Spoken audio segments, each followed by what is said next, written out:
Mesdames et messieurs, bonjour et soyez les bienvenus pour cette nouvelle édition de votre journal de 15 h à la une dans l'actualité. À la une dans l'actualité nationale, le Premier ministre reçoit le directeur régional de l'Organisation internationale du travail pour l'Afrique de l'Est. Toujours dans l'actualité nationale, analyse des instruments d'atténuation des risques liés aux investissements dans les mini-réseaux photovoltaïques à Djibouti.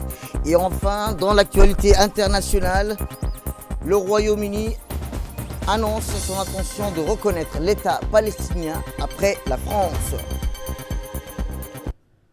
C'était les titres. Merci si vous nous rejoignez. Eh bien, je vous le disais dans le titre, le Premier ministre, M. Abdelkader Kamel Mohamed, a reçu ce matin en audience M.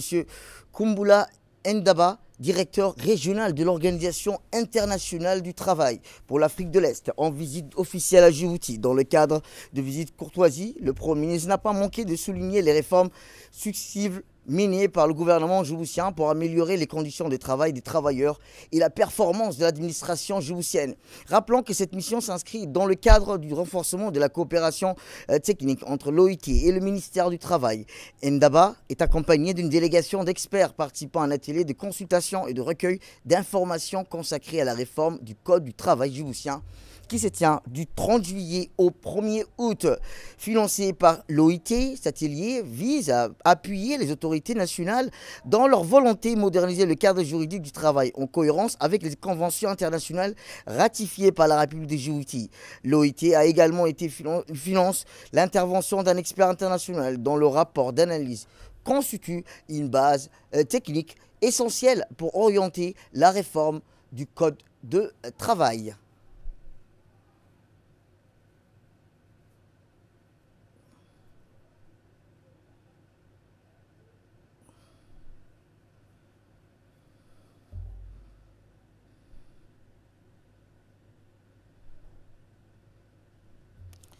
Et je vous le disais dans le titre où le ministre du Travail a organisé aujourd'hui un atelier de formation et de révision des codes de travail de la protection sociale à l'hôtel Sheraton de Djibouti. L'objectif principal de cette initiative est d'optimiser le code du travail afin qu'il réponde de manière positive en temps réel aux objectifs préfixés. Cette révision vise probablement à moderniser la législation du travail djiboutienne pour l'adapter aux défis économiques et sociaux actuels, tout en garantissant une meilleure protection des travailleurs. Un code du travail optimisé peut contribuer à un environnement des affaires plus favorable, à attirer les investissements et favoriser la croissance économique. L'objectif atténue ces consultations d'études, révisions et principalement est de trouver un cadre juridique dynamique qui permet non seulement de s'adapter aux évolutions du marché du travail, mais aussi de mieux protéger les droits des travailleurs et d'assurer un environnement professionnel équitable, juste, tout à chacun. De plus, le gouvernement, à travers le ministre du Travail, et l'engagement fort et indispensable pour identifier les violations des codes et mettre en œuvre des solutions rapides et justes. Cela implique la mise en place des mécanismes de surveillance efficaces et la facilitation des procédures. Pour plus de précisions, écoutons le ministre du Travail. La révision de ces textes fondamentaux, socle de notre législation sociale, constitue un chantier majeur que le gouvernement entend mener de manière inclusive, progressive et rigoureusement concertée. Il s'agit tout d'abord de moderniser notre cadre juridique de travail actuel pour qu'il soit mieux adapté aux évolutions de notre économie, aux réalités du monde du travail actuel et aux normes internationales en vigueur. Comme vous le savez, notre Code du travail date de 2006. Depuis lors, beaucoup de changements ont été observés. C'est la raison pour laquelle que nous avons demandé l'appui technique de l'OIT pour pouvoir entreprendre des réflexions auxquelles vous serez associés au cours de ces 2 jours.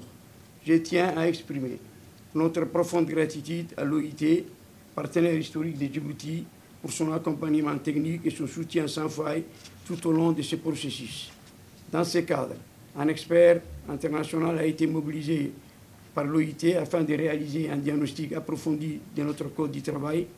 Son rapport, fruit d'un travail rigoureux, met en lumière les principales limites de la législation actuelle et propose des pistes de réforme alignées sur les meilleures pratiques internationales. Ces documents constituent une base précieuse pour nos réflexions collectives tout au long de ces 2 jours. L'objectif est clair, aboutir à un accord de travail modernisé, équilibré et protecteur, qui tienne compte des impératifs de justice sociale tout en soutenant l'investissement, l'emploi décent et la compétitivité de notre économie. Je vous invite donc, mesdames et messieurs les participants, à prendre pleinement part aux échanges, à faire valoir vos expertises et vos expériences afin que cette réforme soit le fruit d'une large concertation fidèle aux principes du dialogue social tripartite qui nous sont chers. Je souhaite plein succès à vos travaux et je déclare officiellement ouvert l'atelier. Direction les États-Unis où son Excellence, M. Abdelkader Hussein Omar, ministre des Affaires étrangères et de la coopération internationale de la République de Djibouti, a été reçu ce jour-ci à l'Organisation des Nations Unies à New York par son Excellence, M. Antonio Guterres, secrétaire général de l'Organisation des Nations Unies. Cette première rencontre officielle entre le chef de la diplomatie djiboutienne et le secrétaire général des Nations Unies a permis des échanges approfondis sur plusieurs enjeux régionaux et multilatéraux d'importance cruciale. Les discussions ont notamment porté sur la situation dans la Corne de l'Afrique, le rôle de Djibouti dans le cadre de sa présidence de l'IGAD, ainsi que les perspectives liées à la mission de soutien et de stabilisation de l'Union africaine en Somalie.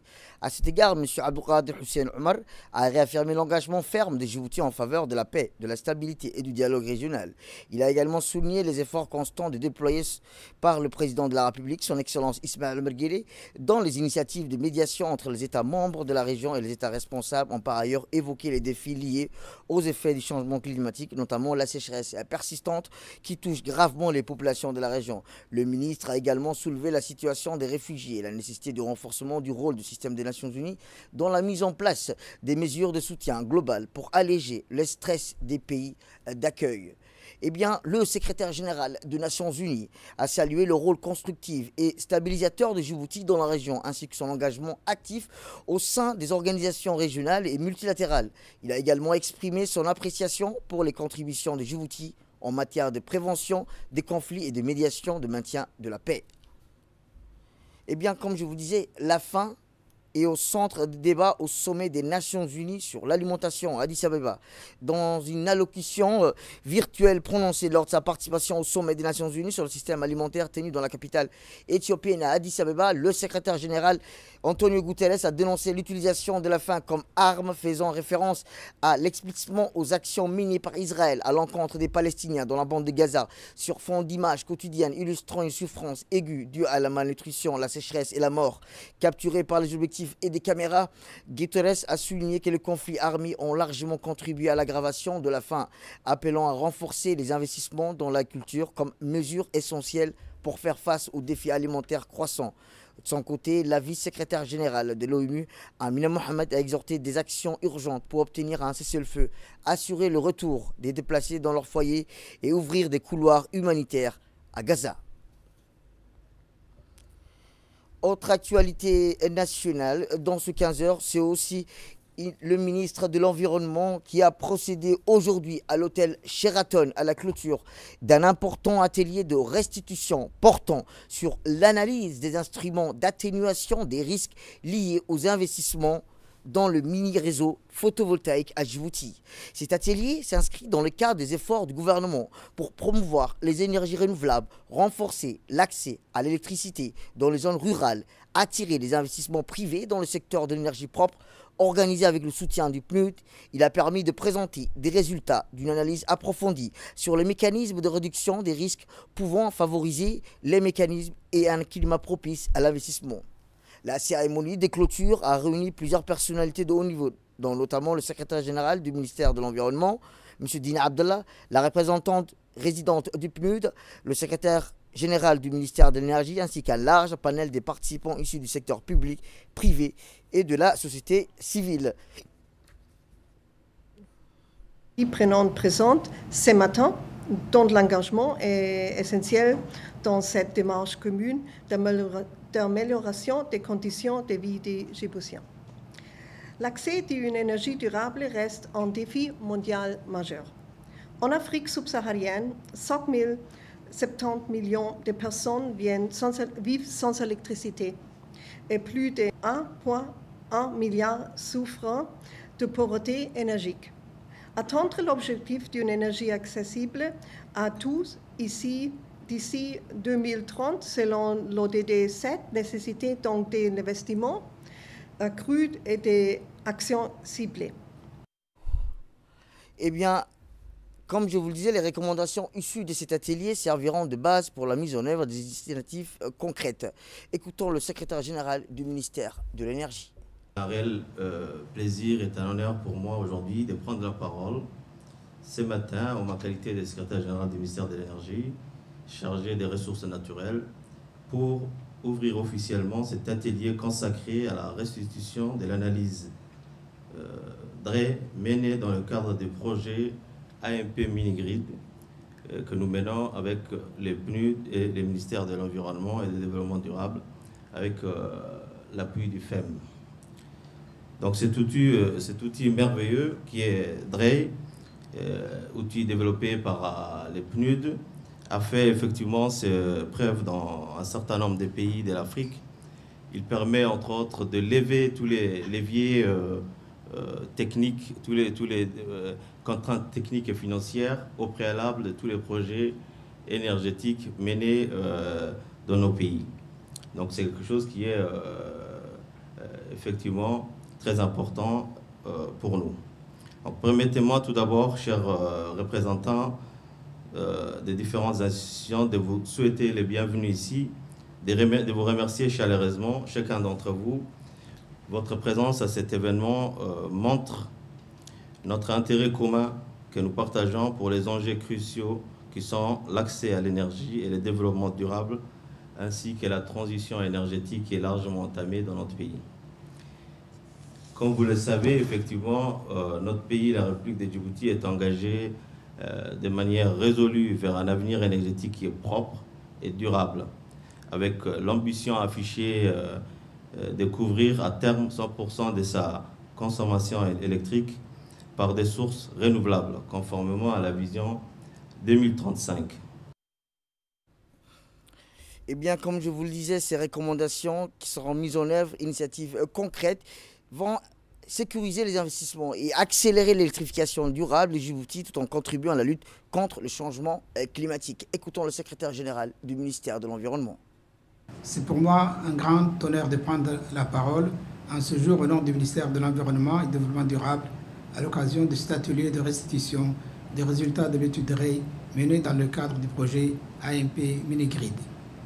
Je tiens tout d'abord à remercier chaleureusement tous les participants ici présents pour leur mobilisation, ainsi que nos partenaires du ministère de l'Énergie, du PNUD et du FEM pour leur appui constant à la transition énergétique de notre pays.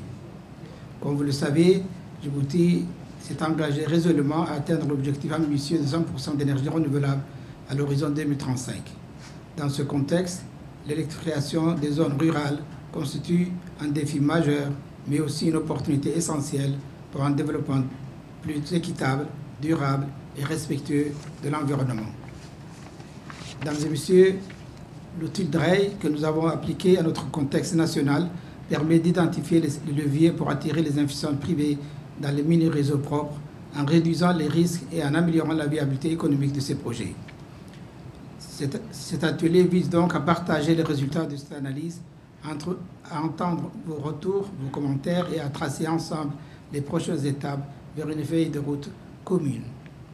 En identifiant les risques spécifiques, en proposant des politiques de soutien adaptées et en analysant les leviers pour réduire le coût du capital, cette étude nous dote d'une boussole pour orienter nos choix stratégiques et nos réformes futures.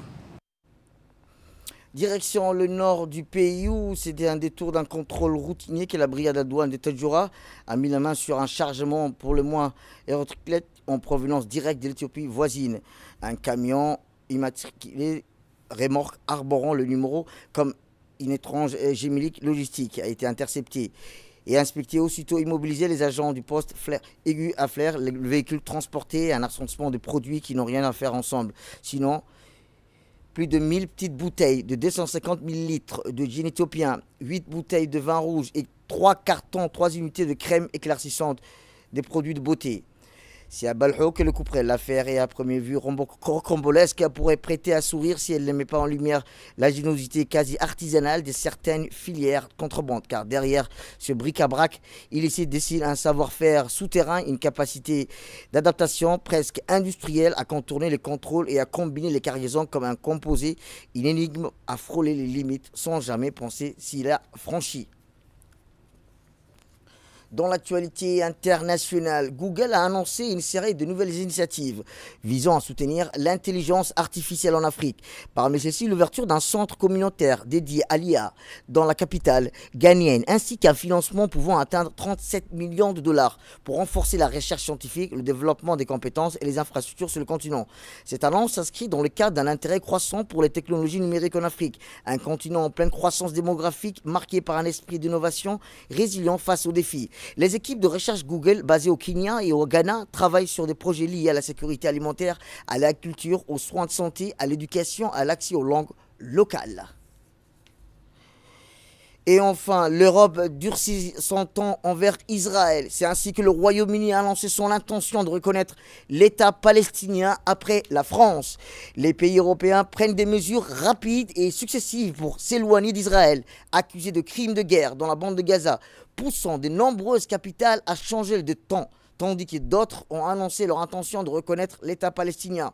Le Royaume-Uni est le dernier pays à avoir annoncé son intention de reconnaître l'État palestinien, après la France, alors que la Commission européenne a appelé à suspendre partiellement la participation de Tel Aviv au programme de recherche Horizon, ce qui pourrait mener à l'imposition des sanctions. Le Premier ministre britannique Keir Starmer a déclaré au Conseil des ministres que le Royaume-Uni reconnaîtrait l'État palestinien en septembre, à moins que le gouvernement israélien ne prenne des mesures pour mettre fin à la situation horrible à Gaza. C'est la fin de cette édition. Merci à vous de nous avoir suivis. Restez avec nous pour la suite de notre programme télévisé. Le programme continue sur Télé Djibouti.